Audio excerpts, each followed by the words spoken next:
Tonton sampai selesai, agar Anda tidak salah paham tentang iman Kristen dan tudingan kafir. Yang sering disematkan, jangan lupa like, tinggalkan komentar, dan subscribe channel ini untuk pembahasan teologi dan historis lainnya. Kemudian ada satu pertanyaan, Bang, dari apa yang Abah jelaskan tadi.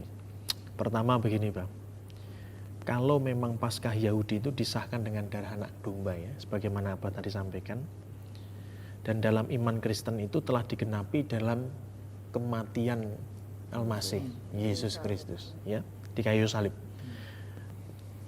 Jadi ajaran penebusan melalui darah itu akarnya dari Yudaisme ya juga ya, atau agama pagan, Pak. Ini karena juga sering nih menjadi tuduhan terhadap iman Kristen itu sendiri.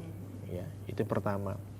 Yang kedua, ada juga yang menuduh bahwa ini juga adalah bagian dari ide dari salah satu ritus kafir. Mungkin Abah Bambang bisa menjelaskan. Iya. Oke. Saya pernah membaca satu buku juga, saya udah lupa sekali itu, udah lama sekali. Karya siapa itu, Muhammad Hashim atau apa. Darah dan penebusan dosa.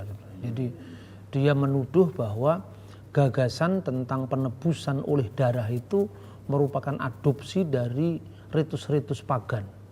Ritus-ritus kafir lah kalau menurut bahasanya teman-teman yang garis keras itu. Tetapi sesungguhnya penyamaan-penyamaan atau penyerupaan semacam itu hanya dalam garis besar, tidak paham intinya. Yang ironinya orang Kristen sendiri yang terlepas dari akar sejarahnya juga tidak paham. Sangat jarang orang Kristen memahami Yudaisme. Gitu? Karena itu yang menjadi missing link. Kemudian loh kok tiba-tiba ada penebusan darah itu. Padahal kalau kita lihat sebetulnya itu sangat berbeda tentang mekanisme kambing hitam. Itu saya sudah lupa namanya. Saya pernah mendapatkan buku itu dari STT Duta Wacana, dari Universitas Duta Wacana. Buku itu menarik. Dia mengatakan begini, dalam agama-agama primitif ada metode yang disebut pengosongan kolektif dengan cara memunculkan kambing hitam. Jadi ibarat seorang yang sedang bertengkar karena sebuah konflik sosial, tiba-tiba diberi musuh bersama. Kan dia lupa bertengkar. Karena sama-sama terancam, dia ngelawan musuh bersama tadi. Itu namanya mekanisme kambing hitam. Dalam agama-agama pagan, kuat sekali mekanisme kambing hitam yang dalam bahasa Jawa mungkin disebut tumbal. Jadi yang ditumbalkan jadi itu tidak terasa kalau jadi tumbal. Tetapi Yesus sadar bahwa dia harus berkorban demi sesamanya, itu sadar. Jadi pengorbanan Yesus itu bukan ritus tumbal darah, itu bukan, tetapi itu kondisi sine qua non dari rentetan sebab akibat yang mengarah pada pemberian diri secara total kepada yang dikasihi. Dan itulah saya kira makna kurban. Kurban itu maknanya kan kerep, pendekatan diri. Karib ya, bahasa Indonesia menjadi bahasa Indonesia karib itu kan dari bahasa Arab korib. Bahasa Ibrani-nya kerep, itu pendekatan diri. Nah, terus itu yang pertama. Jadi dalam mekanisme kambing hitam itu seorang tidak sadar kalau dia dikorbankan. Semakin dia tidak sadar semakin efektif. Yesus sadar, ya Bapa, kalau boleh cawan ini berlalu daripadaku, tapi jangan kehendakku tapi kehendakmu jadilah.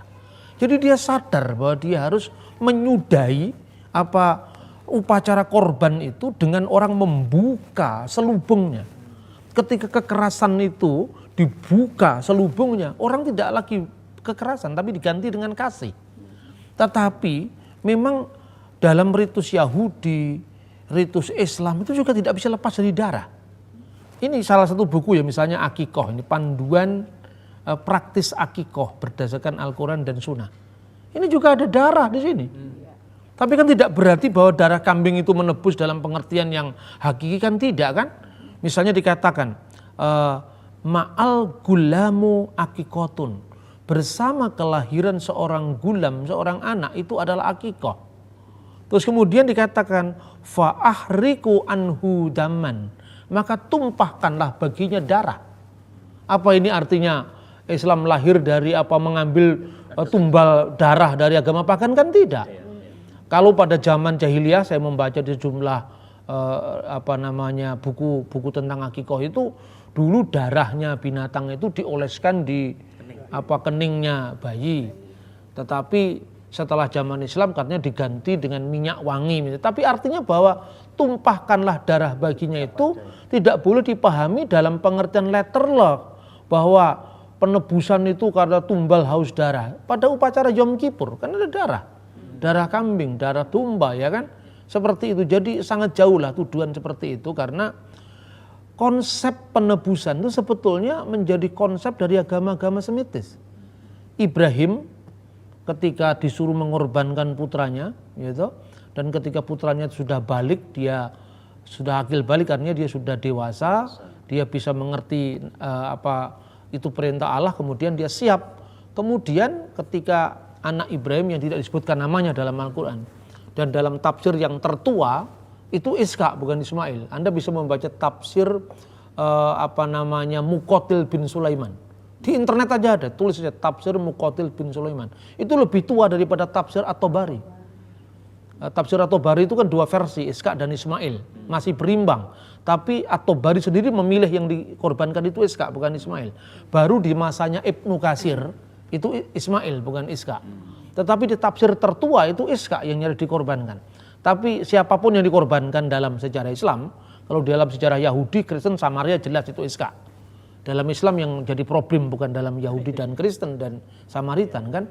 Kemudian diganti dengan seekor sembelian, ditebus dengan seekor sembelian yang besar. Di situ ada doktrin penebusan. Iya toh? Nah, tapi bagaimana doktrin penebusan itu dikalimatkan atau diformulasikan di dalam ajaran Islam itu menarik sekali, seperti dalam ajaran Yahudi juga, bahwa ada tebusan yang sepadan, ada tebusan yang senilai gitu.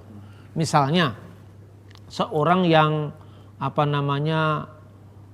melanggar puasa, ya, dia harus membayar kafarat. Kafarat itu kipur, tebusan kafarat itu. Puasa 2 bulan berturut-turut.